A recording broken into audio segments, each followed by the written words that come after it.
सर्वेभ्यो नमः।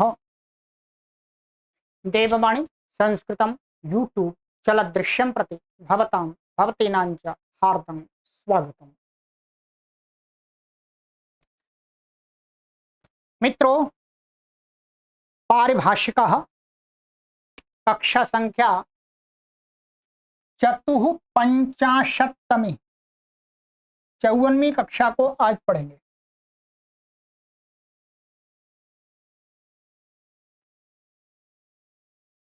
ठीक है, 53 कक्षाएं हमारी हो चुकी हैं।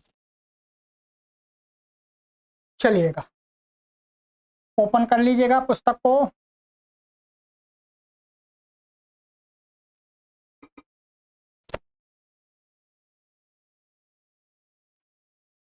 गत कक्षा में मैंने आपको एक परिभाषा पढ़ाई थी, बस ये वाली परिभाषा हो पाई थी हमारी। भवति ही बहुव्रीहौ तद्गुण संविज्ञानमपि। ये अच्छी प्रकार से आपको समझ में आ गई होगी और इसमें कोई कठिन नहीं थी। अब अगली परिभाषा हमारी आती है हल स्वर प्राप्तौ व्यंजनम अविद्यमानवद भवति। ये हमने आपको अष्टाध्यायी में जब 6वां अध्याय में स्वर प्रकरण पढ़ाया था तब ये परिभाषा काम में ली थी, इसलिए ये भी कठिन नहीं। चलिएगा, तो इसकी भूमिका उत्थानिका गुरुजी ने बनाई है, उसको समझते हैं।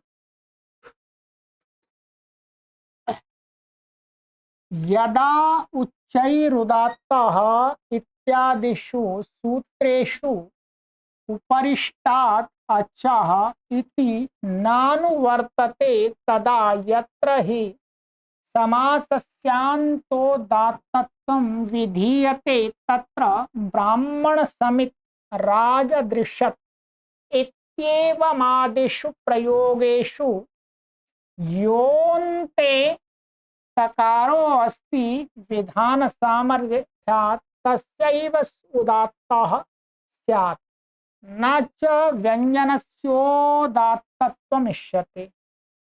तदेवं भूतान् संदेहान् निवर्तयितुं भवत्येषा ज्ञापक सिद्धा परिभाषा। आगे लिखा हुआ ज्ञापक सिद्धा परिभाषा, एक ही वाक्य है। अब समझते हैं इसको। यहाँ पर इन्होंने ये कहा है कि उच्चैरुदात्तः नीचैरनुदात्तः समाहारः स्वरितः। वहां पर प्रथम अध्याय के द्वितीय पाद में जो स्वर की परिभाषा बताई है, वहां पर ये एक सूत्र है अच्च। अच्छा का अर्थ है अचष्ट। अचष्ट वहां सूत्र है, ये 29वां सूत्र है और ये है 28वां। कहते हैं जिस पक्ष में अच की अनुवृत्ति इसमें नहीं लाते हैं तब, अच की अनुवृत्ति लाते हैं तो ये परिभाषा का कोई काम नहीं आता। ये इन्होंने पहले लिख दिया। यदा उच्चैरुदात्त, इस सूत्रों में इत्यादि सूत्र उच्चैरुदात्त नीचैरुदात्त समाहारः स्वरतः, ऊपर से ये जो 28वां सूत्र अचष्ट, इसमें से अचा की अनुवृत्ति नहीं आती है तदा, तब आती है तो कोई परेशानी नहीं है। वहां पर ऐसा मतभेद दिखाया है, मतलब दो प्रकार के मत दिखाए हैं कि कुछ लोग लाते हैं, कुछ लोग नहीं लाते। दोनों प्रकार से ही इष्ट की सिद्धि हो जाती है। तो जिस पक्ष में नहीं लाते तब हमारी ये समस्या खड़ी होती है कि नानुवर्तते तदा यत्र ही, जब वहां जहां पर, तब जहां पर समासस्य अंतोदात्तत्वं विधीयते। समास है, समास प्रकरण में क्या क्या है? समासस्य, 6वें अध्याय का जो अंतिम सूत्र है समासस्य, उससे समास का अंत कहा है या अंत उदात्त कहा है। समास का अंतिम वर्ण उदात्त होता है। अब जैसे तत्र ब्राह्मण समित और राज दृश्यते, ये क्या है? समास है। ब्राह्मणों की सभा और राजाओं का ये, ठीक है। इनमें क्या है, षष्ठी समास हो रहा है। अब यहाँ पे इति एवं आदिशु प्रयोगेषु, इन प्रयोगों में यह अंत, जो अंत में तकार, यहाँ पर तकार है अंत में, अंत में क्या तकार, तो समास से जब इसको उदात्त करें, अंत उदात्त करेंगे, तो अंत में जो होगा उसको उदात्त प्राप्त होगा, चाहे वो अच हो चाहे वो व्यंजन हो। तो कहते हैं विधान सामर्थ्य, समास से सूत्र विधान किया गया है, और यहां पर स्वर लगाना है, ब्राह्मण राज दृशत, इसमें ए,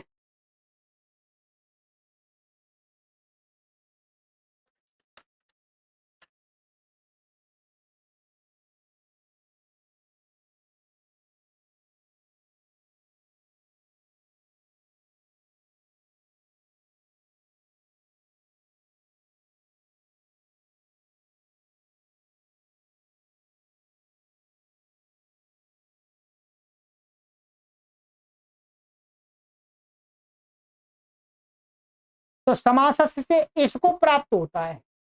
इत्येवं आदिषु प्रयोगेषु यो अंते तकारो अस्ति, तो उसको ही विधान सामर्थ्य तस्य ही उदात्त, मैंने इसको ही उदात्त होना चाहिए।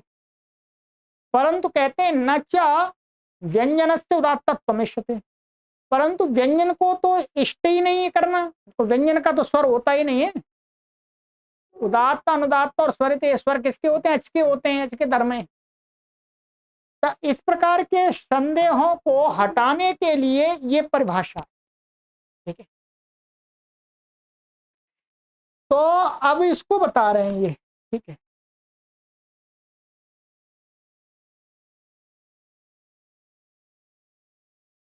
हल स्वर प्राप्त व्यंजनम अविद्यमान भवति, हलः स्वर प्राप्ति, हल स्वर प्राप्ति तस्याम हल स्वर प्राप्त, हलों के स्वर की प्राप्ति, ये षष्ठी समास हो गया।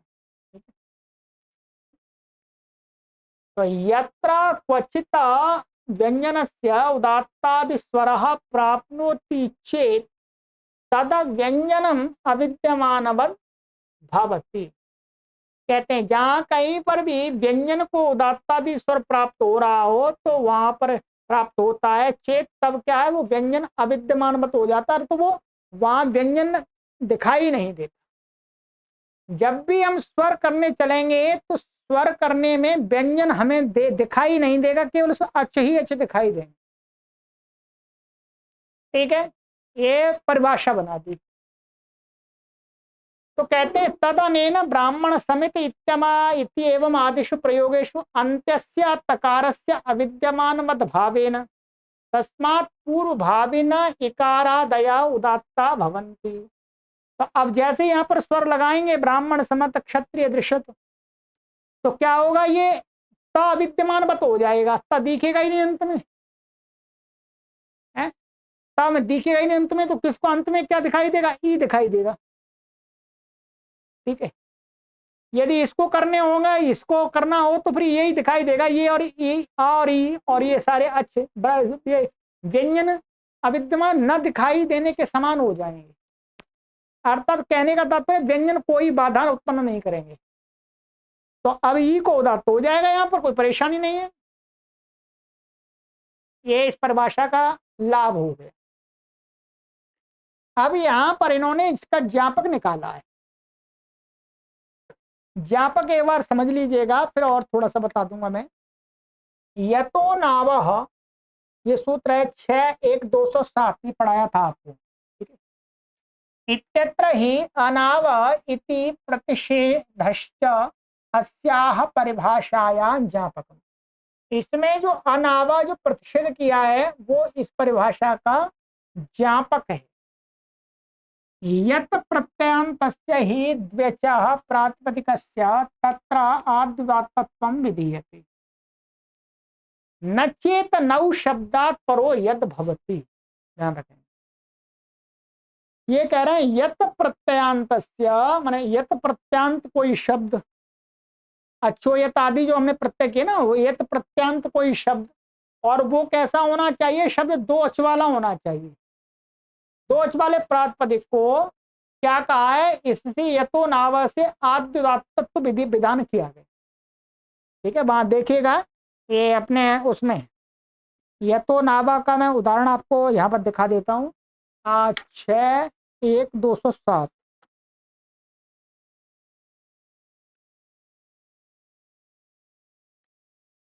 ये इसका उदाहरण है। चेयम जेयम ये उदाहरण दिया है यहाँ पर।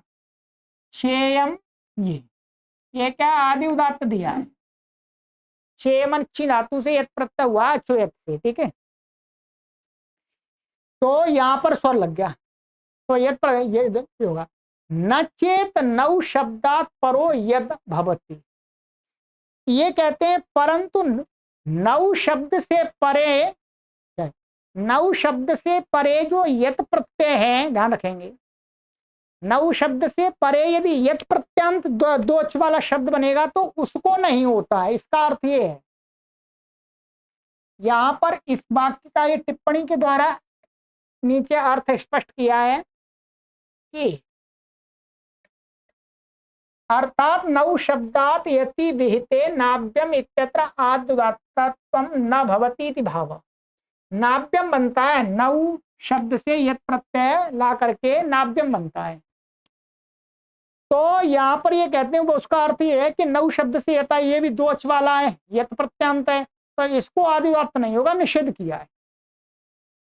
ठीक है, ये इस वाक्य का अर्थ है। ये पंक्ति थोड़ी सी ऐसी लिख दी है, फिर उसको टिप्पणी के रूप में किया है कि न चेत नौ शब्दात परो यद भवति।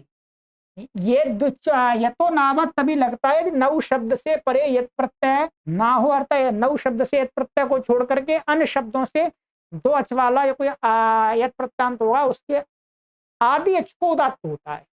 ठीक है,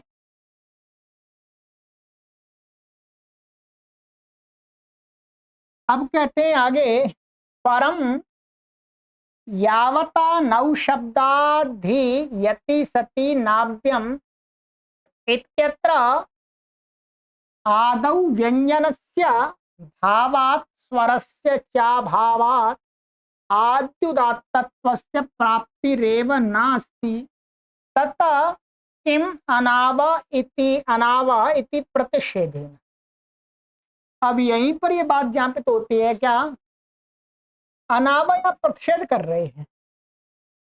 यदि स्वर की प्राप्ति में व्यंजन विद्यमान रहते हैं, अर्थात व्यंजनों को भी स्वर प्राप्त होता है, ठीक है, तब इस प्रतिषेध का करना व्यर्थ जा रहा है। कैसे? ये कह रहे हैं परम यावता नौ शब्द से जब यत प्रत्यय कर लेंगे तो नाव्यम बनेगा।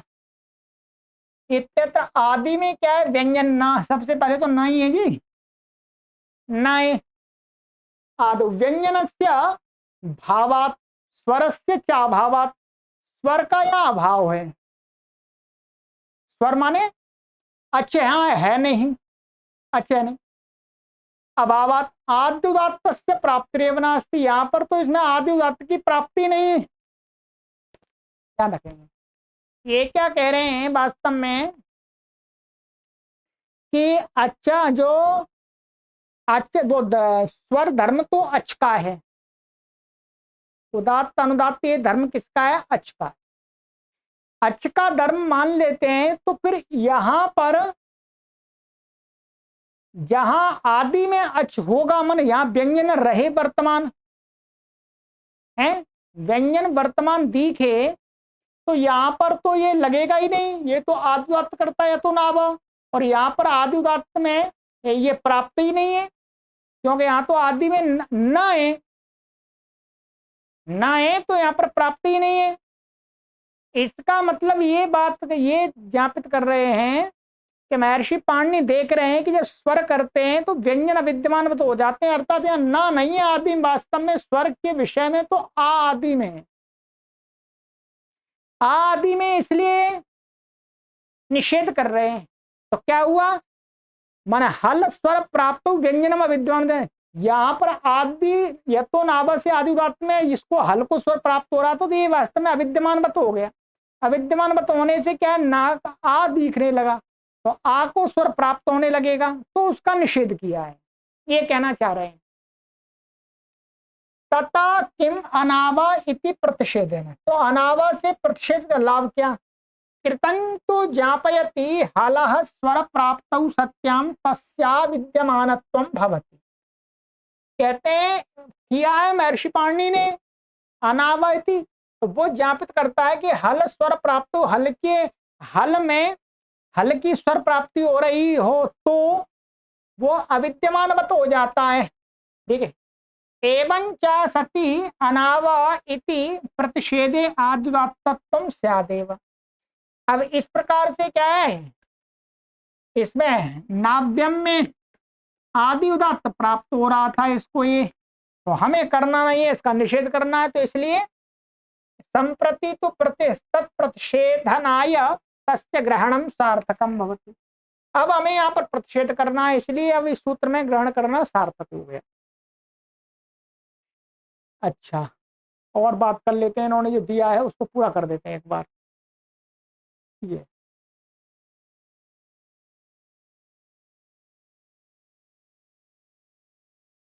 अन्यत्र चापीदं फलं यत् क्वचित् अनुदात्तादेरन्तोदात्ता च परः प्रत्ययो विधीयते परस्य वा किमपि कार्यम् उच्यते तत् सर्वं व्यञ्जनादेर व्यञ्जनान्ताच्चापि प्रकृत परिभाषया व्यञ्जनस्य विद्यमानवत् भावात् भवत्येव। क्या कह रहे हैं? अन्यत्र इसका फल ये मिल गया कि कहीं पर भी अनुदात्तादेह अथवा अंतोदात्त माने अनुदात्त आदि को मान करके कोई विधान किया जा रहा है प्रत्यय आदि का। हमने जैसे तीसरे अध्याय के या चौथे अध्याय में देखा है कि ये प्रातिपदिक आदि अनुदात्त होगा तो उससे ये प्रत्यय हो जाएगा, अंत उदात्त होगा तो इससे प्रत्यय हो जाएगा।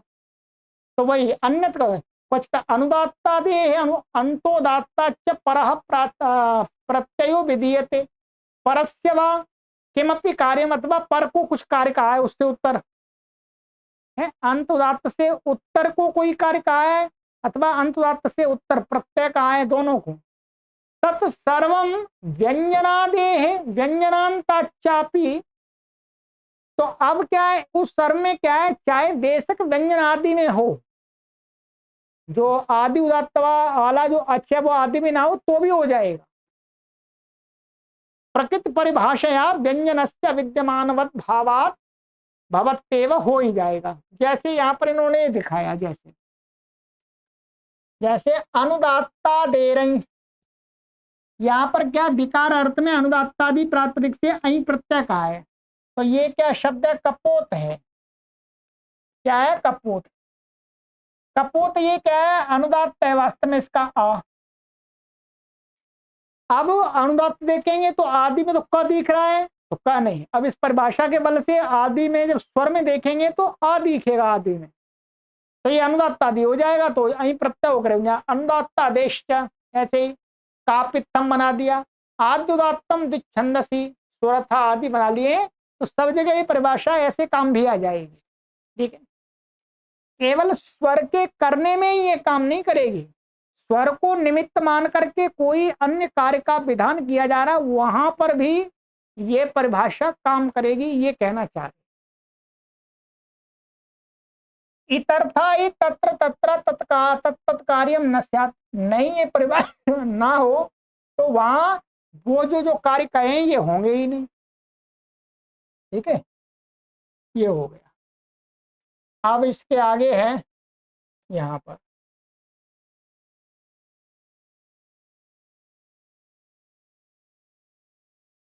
यत्तु कदाचित कश्चिद एवं मन्येत। अब ये एक्स्ट्रा बात बता रहे हैं जी। ठीक है,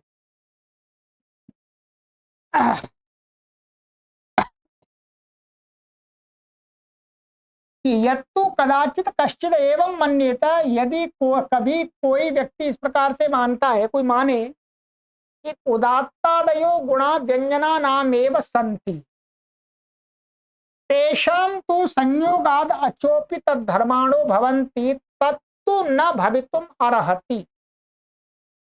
यदि कोई आचार्य ऐसा मानते हों कि उदात्तादि जो गुण है ये व्यंजन के होते हैं, व्यंजन के होते हैं, और व्यंजन के संयोग से अच में भी वो भाषित होते हैं।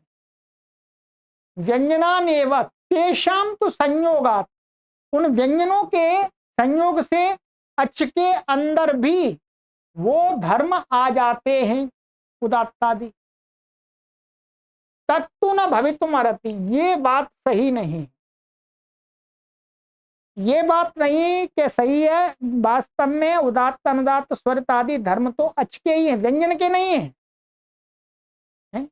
एक कहीं एक पक्ष को लेकर के, एक देशी पक्ष को लेकर के इन्होंने बात उठाई है कि कोई यदि ऐसा माने तो गलत है। ठीक है, गलत है। कोई कहे कि इस परिभाषा की कोई क्या आवश्यकता है, भाई जो आदि में व्यंजन है उसी में वो उदात्त है, अंत में जो है वो उदात्त है, और उसके समीप में उसके साथ में जो अच है वो भी उसी स्वर वाला हो जाएगा अपने आप। तो ये बात सही नहीं है, ये एक देशी है, ध्यान रखेंगे। ये कोई उत्तर पक्ष नहीं है, समाधान पक्ष नहीं है। अचम अंतरेण ही व्यंजनानाम उच्चारणस्यैव असंभवात् व्यनापि व्यंजनैश्च केवलानाम अचाम उदात्तादि धर्माणाम प्रसिद्धतरत्वात् तस्मात् स्वातंत्र्येणोदात्तादयो गुणा व्यंजनानां न भवितुमर्हन्ति। ये कहते हैं कि अच के बिना तो व्यंजनों का उच्चारण करना ही असंभव है। भाई व्यंजन तो अचों के पराधीन होते हैं, बिना अच, बिना व्यंजन व्यंजन का कोई शब्द मिलेगा? नहीं मिलेगा, नहीं मिल सकता। अच अच का शब्द मिल जाएगा आपको। कहते हैं अचों का, वो व्यंजनों का उच्चारण अच के साथ ही होता है, अकेले व्यंजनों का उच्चारण नहीं कर सकते। हम आ बोल सकते हैं अकेला, परंतु अकेला का नहीं बोल सकते, इसमें कुछ न कुछ लगाना पड़ेगा आगे पीछे।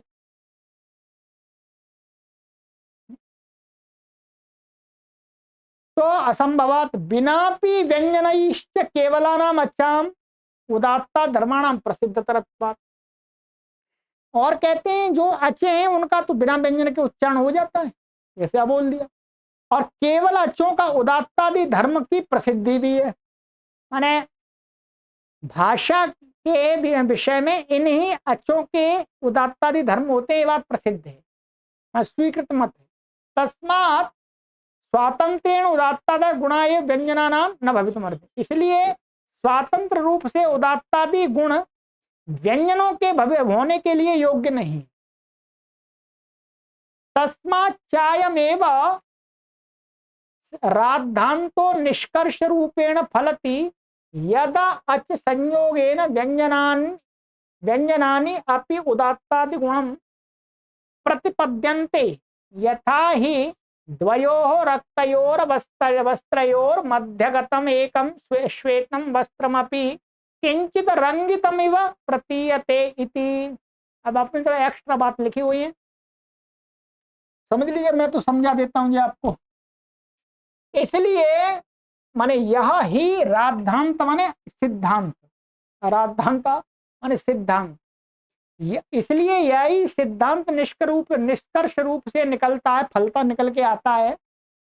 यदि माने कि अच के संयोग से ही व्यंजन भी उदात्तादि गुण वाले होते हैं।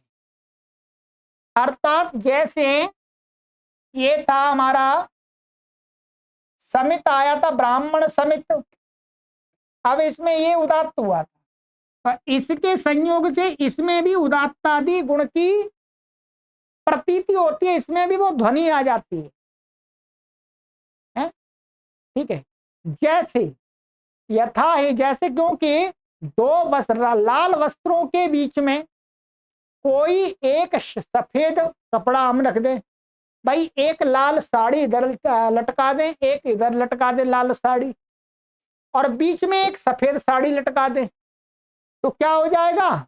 वस्त्र श्वेत वस्त्रमपि किंचित रंगितम प्रतीयते, वो क्या लाल साड़ियों की परछाई पड़ेगी तो वो बीच की सफेद साड़ी है वो भी हल्की सी लाल सी दिखाई देगी कहीं कहीं। वैसे ही अच के माने उदात्त अच के साथ में जो व्यंजन पड़ा हुआ है उसमें भी उदात्तादि ध्वनि चली जाती है, ये कहना चाह रहे और कुछ भी नहीं कहना चाह रहे। ठीक है, और ये इन्होंने ये यहाँ पर श्लोक भी दे दिए हैं 2-3। तथा चोक्तम याज्ञवल्क्य शिक्षायाम, याज्ञवल्क्य की शिक्षा है उसमें भी कहा है, क्या कहा है जी, चलिए। स्वरा उच्चा स्वरो नीचा स्वरा स्वरित एव च स्वर प्रधानम त्रैस्वर्यम व्यंजनम तेन तत्स्वरम। कहते हैं स्वर ही उच्च माने उदात्त होता है, स्वर माने अच, ध्यान रखेंगे, अच्छा स्वर माने अच, अच ही उदात्त होता है, अच ही अनुदात्त होता है, नीचे माने अनुदात्त, और अच ही स्वरित होता है। स्वर प्रधानम त्रैस्वर्यम माने अच प्रधान ही तीनों स्वरों वाला है, माने जो स्वर होते हैं उदात्त आदि होते हैं वो स्वर के धर्म है, अच के धर्म है। व्यंजनम तेन सस्वरम, व्यंजन भी उसके साथ में सस्वर हो जाता है, तो व्यंजन के अंदर भी ऐसी प्रतीति होती है उदात्त है, उदात्त के साथ में जो व्यंजन पड़ा हुआ है वो उदात्त जैसा प्रतीत होता है। मुख्य रूप से तो स्वर का ही वो अच का ही धर्म है उदात्त आदि। तो स्वर प्रधानम त्रैस्वर्यम व्यंजनम तेन सस्वरम, व्यंजन भी उसके कारण से भाषित होता है। मणिवद व्यंजनान्याहु सूत्रवत् स्वर इष्यते व्यंजनानि अनुवर्तन्ते यत्र तिष्ठति सस्वरः। कहते हैं कि मणिवत व्यंजनानि, जो मणि होती है, मणि मणि मान मोती कह सकते हैं, मोतियों के समान व्यंजन होते हैं, और सूत्रवत स्वर इष्यते, और जो माला होती है, माला में मोती होते हैं, मणियों की माला, और जो धागा होता है उसको यहाँ पर कहा कि जो जो अच होते हैं, अच और व्यंजन में बताया, व्यंजन तो मोती के समान होते हैं और जो अच होते हैं वो धागे के समान होते हैं। सूत्रवत व्यंजनानि अनुवर्तन्ते यत्र तिष्ठति सस्वर, व्यंजन तो उसका अनुवर्तन उसके पीछे रहते हैं जहां रहते, तिष्ठति सस्वर, उसी स्वर वाले बन जाता है सस्वर। ठीक है, अर्थात अच माने जो माला में धागा होता है वो धागे में जिस प्रकार से मोती जुड़े हुए रहते हैं, वैसे ही क्या है व्यंजनों में जो स्वर की प्रतीति होती है वो अच के माध्यम से होती है। ठीक है, उदात्तम नानुवर्तेता नीचम न स्वरितम तथा विवस विस्वरम तम विजानीयात दीर्घ ह्रस्व विवर्जितम। कहते हैं उदात्तम नानुवर्तेत नीचम न स्वरितम तथा, क्या है जो जो उदात्त को अनुवर्तन नहीं करता है, जो अनुदात्त का अनुवर्तन नहीं करता है, स्वरित का नहीं करता है, विस्वरम तम विजानीयात, उसको ही व्यंजन माने व्यंजन, विस्वर माने स्वर से रहित जानना चाहिए व्यंजन, विजाने दीर्घ ह्रस्व विवर्जितम, व्यंजन क्या है दीर्घ ह्रस्व नहीं होता है, उसका दीर्घ ह्रस्व नहीं होता, वो तो अर्धमात्रक होता है। ये दिखा दिया याज्ञवल्क्य शिक्षा वर्ण प्रकरण, ये दिखा दिया। याज्ञवल्क्य शिक्षा भी आपको पढ़ाएंगे कभी, एक बार मंगाऊंगा मैं पुस्तक। ठीक है, तो ये बता दिया जी। ठीक है,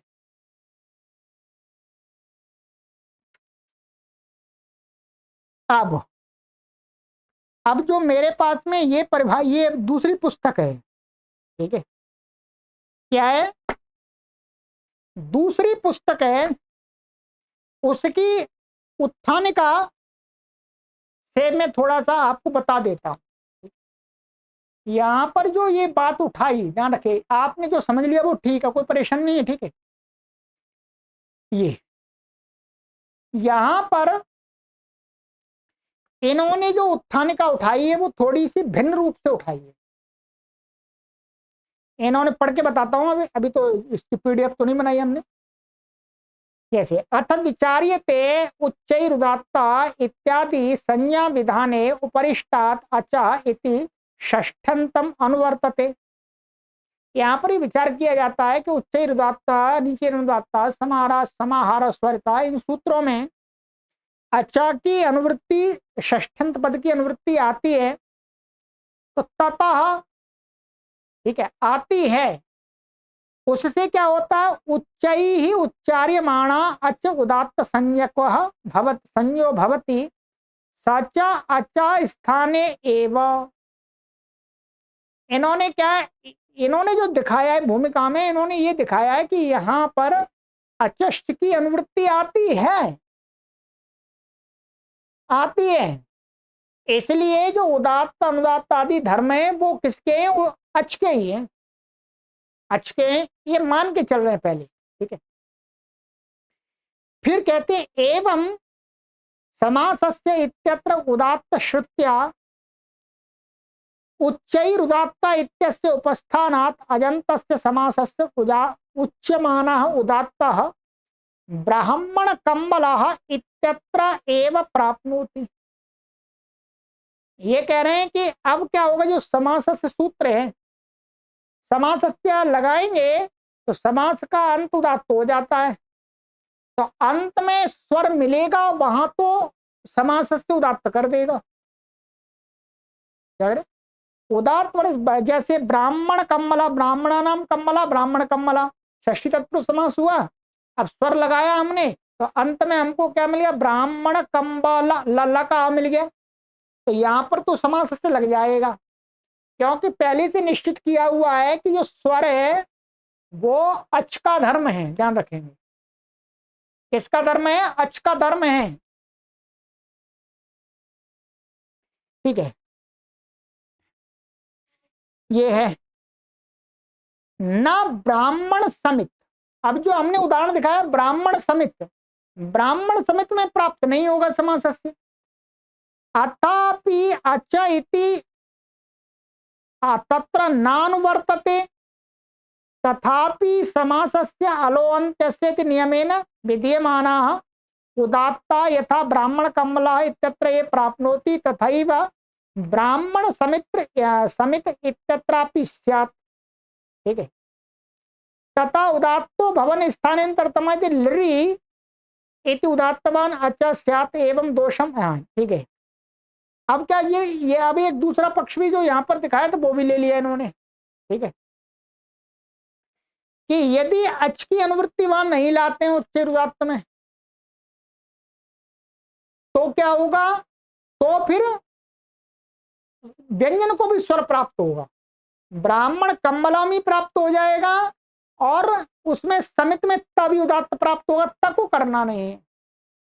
इसलिए परिभाषा की आवश्यकता इनको हुई, हल स्वर प्राप्त हो व्यंजनम अविद्यमान मत भवति, अर्थात दोनों पक्षों में है, अर्थात उच्चैरुदात्ता नीचैरुदात्ता समाहार स्वरता में ऊपर से अच्छा अचष्ट से अच्छा षष्ठंत की अनुवृत्ति लाते तब भी दोष आ रहा है और नहीं लाते तब भी दोष आ रहा है। दोनों इन्होंने दिखा करके बता दिए, ठीक है। तो दोनों पक्षों में ये परिभाषा की आवश्यकता हमें है, ठीक है। बस इतना ही है, बाकी ये परिभाषा जो आपको समझाई है उसको समझना पर्याप्त है। ये मैंने इसलिए बता दिया आपको क्योंकि आप कभी यदि इस पुस्तक को मंगा लेते हैं तो कंफ्यूज ना हो जाएं आप, ठीक है। चलिए, तो आज की कक्षा में यही परिभाषा हो पाएगी, अगली कक्षा में आगे पढ़ेंगे, ठीक है। तो ये अपने आप में एक स्वर संबंधी परिभाषा है, ठीक है, ध्यान रखेंगे, अच्छी प्रकार से समझ लीजिए। सर्वेभ्यो नमः।